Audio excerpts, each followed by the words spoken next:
Working It Out, a podcast show about diversity, equity, and inclusion in our workplaces, our communities, and our lives. A show where we put diversity and inclusion to work. Got problems on the job, we're working it out. Workplace got you stressing, we're working it out. Yeah, we're working it out, working it out, working it out.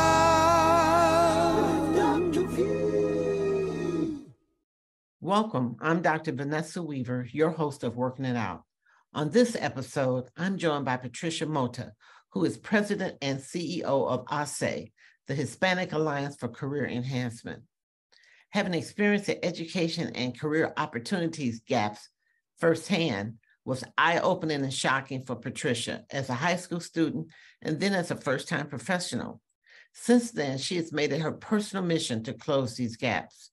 Patricia is a passionate, innovative trailblazer dedicated to the advancement and empowerment of Latinos across various stages in their education and career.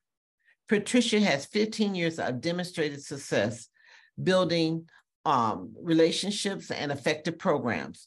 Patricia works to strengthen and expand the Hispanic Alliance for Career Enhancement's mission, brand, and impact across the country.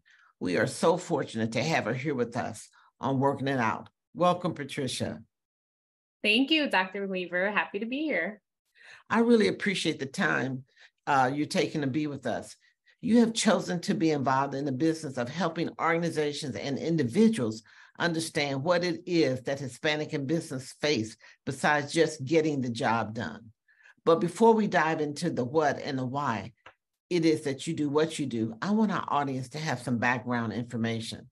According to the 2021 U.S. Bureau of Labor Statistics, almost 25% of all Hispanic and Latino Americans of working age were employed in managerial or professional occupations, contrasted with almost 43% of white Americans of working age. Among full-time workers in 2021, Hispanic and Latino families had a median family income of $55,321 compared to $74,912 for white households. 60% of Latino professionals aged 18 to 34 report feeling overlooked or intentionally passed up for promotions or other career advancement opportunities due to their race and ethnicity. And 1 in 2 Latino professionals have shared that they face blatant racial or ethnic discrimination and or microaggressions at work. Patricia, that last statistic, well, really all three of them are very concerning. But how do these statistics impact the work of HACE? Yeah, I mean, there's many more statistics behind that, but it tells us at HACE and the mission being to positively impact workplaces by cultivating the pipeline of Latino talent, providing the community the insight, access, and support to be successful in their careers needs to be accelerated.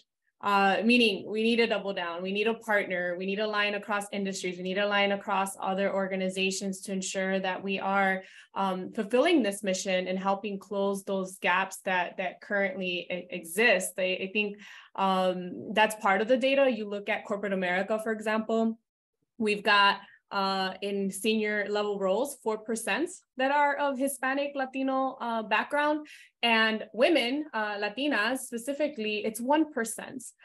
You look at elected officials across the nation in the US, it's 2% of Latinos that are represented. In Hollywood, it's around that percentage as well. And so there's a need to ensure that there's diverse representation in these influential and powerful roles to be able to empower others to get there, to support.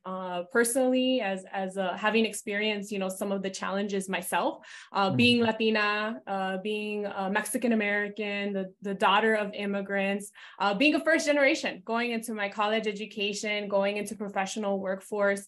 It's part of my own responsibility that is helping others with the knowledge that I've gained over time and the work that we do at HACE to help them not only gain meaningful employment, but once they're there, ensuring that they continue to advance in their careers and be leaders within their own organizations. Well, you talked about, and that statistic talked about the level of discrimination and microaggressions that Hispanic and Latinos face in the workplace. How does this recent Supreme Court ruling regarding affirmative action in college admissions, how do you think that's going to impact the realities that Latinos are facing in the workplace?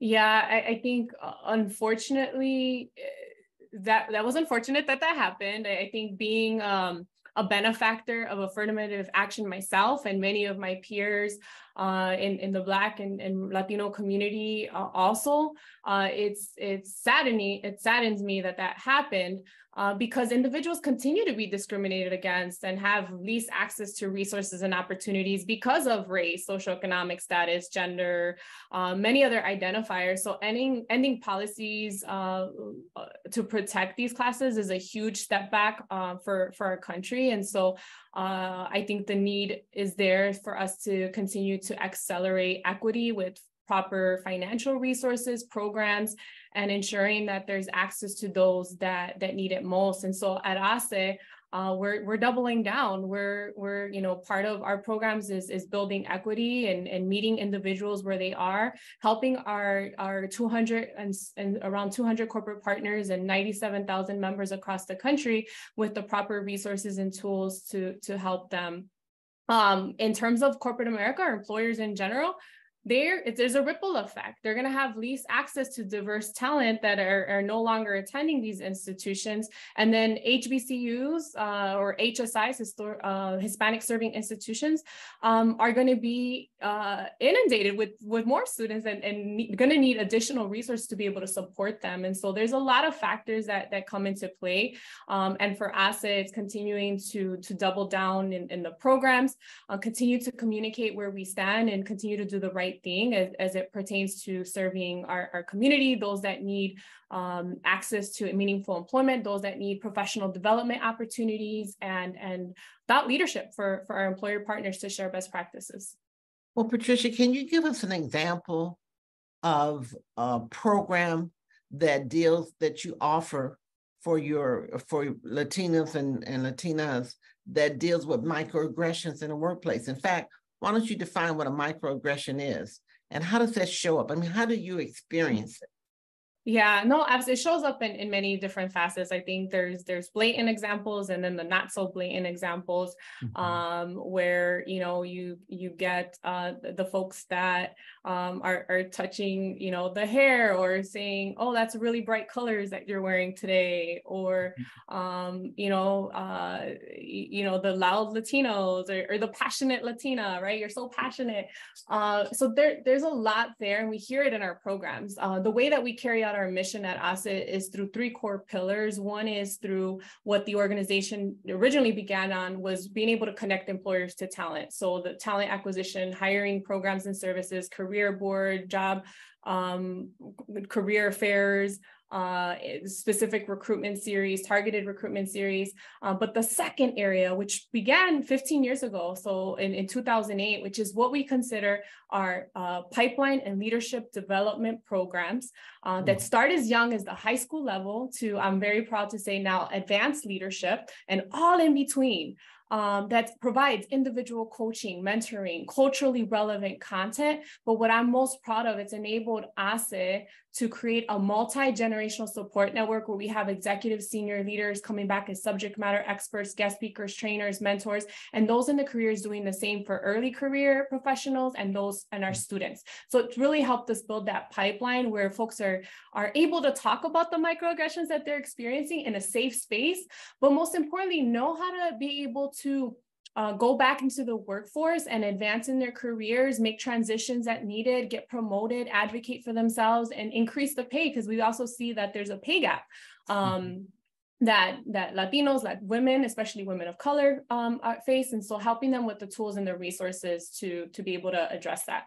And then the third piece is the thought leadership, is ensuring that we have platform spaces where our partners are getting together to share best practices. Our Chief Diversity Officer Roundtable, our ERG or Employee Resource Group, Business Resource Group symposiums, our executive leadership tours, where our partners in a safe space are sharing best practices with one another, and being able to support this work that we call, right, diversity, equity, inclusion, justice, social justice work, right, that's needed and needed to be accelerated more than ever. So, you mentioned that you have 200 companies that are member organizations of HACE. What's in it for them? I mean, why is it in their self-interest to be a member of your organization? What do they get? Yeah, absolutely. So it's the access to diverse talent, right? Latinos. I think it's imperative for companies in order to thrive and to grow, as you're looking at a fast and a young growing population, that they're building their pipeline from this demographic, which is attributing with the last decade, the majority of the workforce growth, the majority of the demographic growth in the U.S. has been attributed to Latinos in the U.S. And so it's ensuring that you're building your pipeline of talent today and for the future. Two, it's leveraging your internal talent. Like, it's engaging your employees. Many of our partners that have been with us in the very beginning, especially with our leadership development programs, are still sending employees every year. They see that they're increased in terms of their engagement. They're getting promoted, moving within the company, so that they're able to close that gap that currently exists at the top. And then that safe space for them to be able to come. Our partners love the Chief Diversity Officer roundtables, right? They're coming and they're sharing their best practices. In fact, the last one of the most popular topic was about how do you navigate the increased polarization that we're having now, and that's yet to come, right? Because we've got elections coming up on the horizon. And so that space where the best practices, concerns, and stories were shared is an empowerment, but it also, in this space, it's tough work. And so we need to be able to provide spaces of unity, of dialogue, where we can empower one another to keep going in this tough work that's so needed. Well, you talked about this increased polarization that we're facing as a nation, and all of these culture wars in Florida, which has a large Hispanic and Latino population. What are some particular techniques that you teach around dealing with increased polarization? I mean, if there's one thing you can tell our viewers and listeners who are Latino or Hispanic, what would that be? I think is having, and it's easier said than done, but one of our content that we've been going around and doing workshops and development is courageous conversations, right? A lot of the with the increased polarization, folks are either scared to say, I always say, in an attempt of being inclusive, sometimes we're being exclusive by if we're, and part of that is it creates fear for folks to be able to speak up or to share, to advocate. And so I think creating your own trusted relationships within, some of these huge organizations, to be able to share your concerns and your thoughts, whether it's your ERG group, whether it's another department or your own respective department, creating those safe conversations so that you can be more comfortable to speak up. So definitely having those conversations and communicating as employers, it is our responsibility to communicate the right thing, to ensure that our employees know that we are inclusive organizations, not just putting out statements out there, but actually doing the work, right? Being proactive. I think the concern right now is with everything that happened with the murder of George Floyd and the social unrest. There's a lot of concern, like, is that the statements that were put out, how many of them actually followed through? And so I think the action piece is not so much the statements, but the action piece is needed more than ever. And for us at ACE, we've increased the amount of scholarships that we give to about 100,000 to students every year, when before we were giving 2 or 3. So again, it's accelerating and doubling down. We're looking at how do we further meet the equity piece, right? Ensuring that we're meeting individuals where they are. You talk about the U.S. Hispanic Latino community in the U.S. We represent at least 27 countries of origin. Some of us are immigrants, first, second, third, fourth, fifth generation. Not all of us speak Spanish. Some of us identify as Black Latinos, Afro Latinos. Some of us are also part of the LGBTQIA community. And so there's a lot of intersectional identities that also are a lot of similarities with other groups across the US, because increasingly, I think we're becoming more and more intersectional as a country, and providing the time and space to really create that self-awareness and meeting individuals where they are. So one example of that is we just announced an LGBTQIA Latino cohort to provide meeting individual, that safe space. It's leadership development, but you cannot do effective transformational leadership development if you are not providing the safe space, the tools, the resources for that internal self-awareness that's needed for any individual who wants to be that effective influencer, communicator, or leader. It starts with you, right? And if we're not starting with that individual, you can't be effective. And so that's part of the work that ACE will continue to do. And so much so that even we have a Latino a male specific program that also is being offered, a multicultural leadership program that's also being offered. So it's continually working with our partners to be able to meet individuals where they are. Patricia, I read your bio and it is extremely impressive.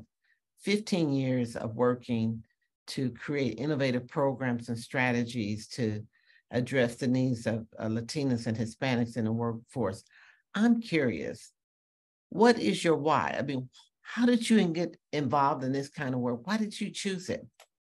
Yeah, I think I had the honor of figuring out my passion early on and just kind of sticking to it. I never said I wanted to be president of a national nonprofit organization. But I did was very involved in terms of programs, resources, organization, the community. I mentioned that, or in my bio regarding a high school experience, growing up in a predominantly low income Black Latino community. My junior year of high school, I had the opportunity to move to another high school, both public high schools in the United States of America. The key difference in this new high school was a more affluent community, predominantly Caucasian or predominantly white. So it was my first culture shock experience, but that wasn't necessarily the challenge. I think the bigger challenge for me, or the eye-opening experience, was that I was placed into AP classes. The academic rigor was on a different level, taught by university professors.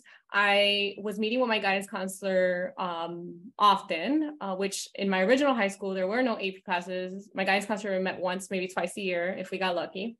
And then the third piece that happened is that there were colleges and university recruiters from all over recruiting students from this new high school versus my original high school. It was only the community college and the military that were always there during lunch hour meeting with us, with all due respect to the military. But for me, it was like, how did these students have all of these access to resource information that my peers and myself in my original high school did not have? So it was my first, what we call access or lack of access that happens in our underserved communities, right? And then, fast forward as I got to my college education and the hurdles there in terms of finances and working multiple jobs and things like that, was when my first promotional opportunity. I was blatantly told that they didn't offer me the promotion because the hiring committee felt more comfortable with the other candidate. Mind you, the hiring committee, where it was mostly white men, one white woman, and the other candidate was a white man. So for them to blatantly tell me, and I hope nobody, but you still hear these stories today, was that the hiring committee felt more comfortable. It had nothing to do with my skill sets, my capability. So that was a blatant example of like, wow, just because of who I am as a woman, Latina, or whatever you want to look at it as, it was like, oh, this is interesting.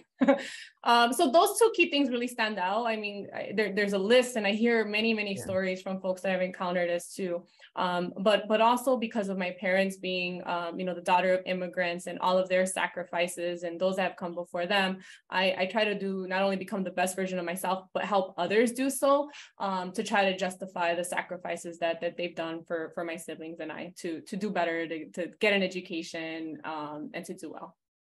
Well, I have one other question I would love to ask you, because you talked about all of the programs that you offer and the coaching, which is phenomenal. But I'm curious, because it seems like a lot of that is the Latino and the Hispanic, focusing on developing themselves and understanding the informal networks, the rules of the games, all of that. But do you see managers and supervisors of Latina and Hispanic, whether they be male or female, do you see them stepping up to do what they need to do to grow their talent, to make sure they retain Latina talent in the organization, to make sure that they promote Latina talent? Yeah, I would say, the partners that we've been working with for years, and these are the employers, the corporations that we're working with, have their managers or people leaders that are going through our workshops, such as leading with an intersectional lens, such as our Latino diversity seminar that provides an awareness of terms, how do you manage, how do you lead, some things that you should be aware of when leading and managing, working with Latinos, right? And so with our partners we have, and especially those that over time have become more of a holistic partnership, especially those that are not a check the box approach, that are holistic in the sense that they're not only recruiting with ASE in meaningful ways, but their employees are going through our training programs. The supervisors of these employees know that they're going through these training programs, are actively communicating about how is it going, what are you learning, and that they have an internal nomination process year over year that they're sending folks to the ASE programs. And then we have their leaders, their chief diversity officers, their HR that are actively involved, and executives. That holistic approach, right, provides more of a meaningful engagement. And yes, we do see those people leaders are doing a better job. Is there work that needs to be done? Yes, absolutely. Not all of the companies are leading in that way. And so I think that's where the work that continues to remain that needs to be done. But also, as our theme for this year is accelerating with action and accountability, making sure that we're doubling down, but that we're looking for unique and innovative ways with partnerships to do so. Oh, this is awesome. So before I forget, so I won't say before I forget, can you tell us how individuals can connect with ASE? Absolutely. And we're going to put a card up too. Oh, wonderful, Dr. Weaver. Going to the website, aceonline.org. So that's HACE online.org.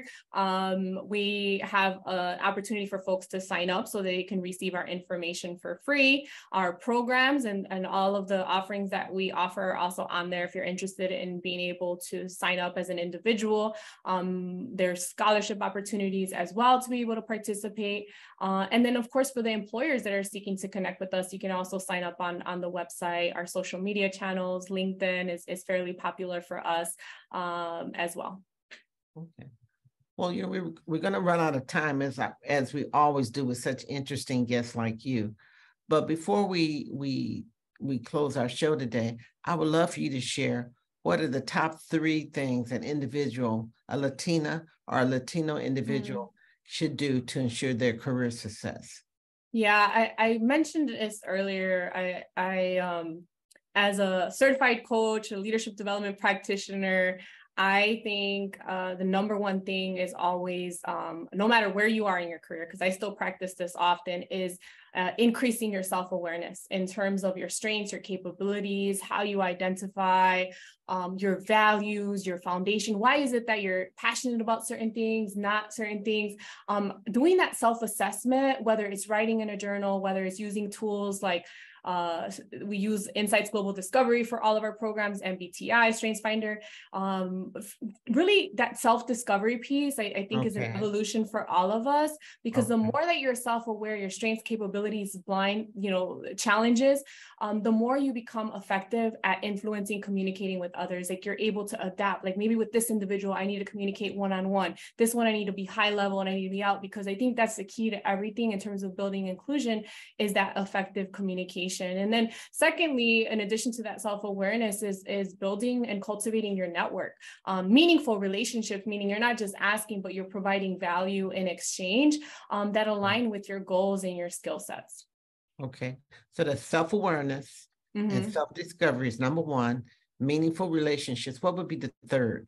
The third one would be to speak up, advocating for yourself. I think that's one thing in the Latino that we talk about in our programs is that cultural awareness is, generally speaking, traditionally Latino cultural norms and values are humility, modesty, not, we're not comfortable tooting our own horns.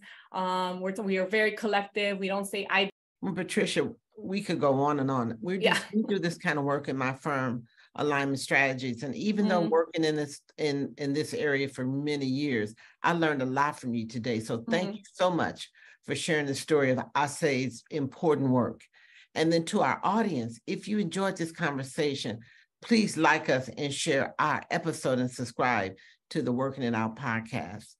We would also love a review so we can better serve you. I'm Dr. Vanessa Weaver, your host of Working It Out. And on behalf of our Working It Out podcast crew, I wish you a safe, productive, and what we call Be Happy Week. Goodbye. Working It Out is brought to you by Alignment Strategies, a management consultancy with more than 3 decades of experience in diversity, equity and inclusion, and organizational development. To learn more, visit alignmentstrategies.com. Got problems on the job, we're working it out. Workplace got you stressing, we're working it out. Yeah, we're working it out, working it out, working it out.